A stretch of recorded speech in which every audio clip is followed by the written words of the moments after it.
காலையில் 4 மணிக்கெலாம் எழுந்தாச்சு, ஊருக்கு கிளம்புறோம். ஊருக்கு போகும்போது கூடமா கட்டப்பை அப்படின்னு ஹஸ்பண்ட் கேட்டார். ஆமாம், ரிட்டர்ன் வரும்போது மாமியார் ஏதாவது கொடுத்துடுவாங்க, அதை எடுத்துகிட்டு வரணும்ல அப்படின்னு சொன்னேன். ட்ரெயினில் செம்ம ரஷ்ஷு.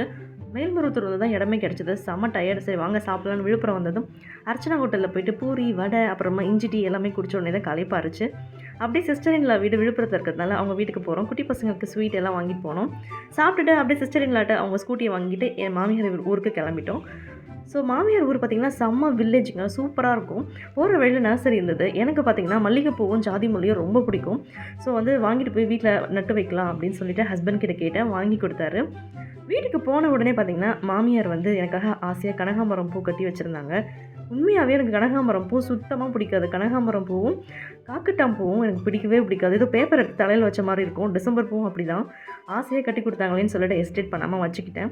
ஈவினிங் போல் வாங்கிட்டு வந்த செடி எல்லாமே மாமனாரோட ஹெல்ப்போட நட்டும் வச்சாச்சு. ஜாலியாக போச்சுங்க இன்றைக்கி.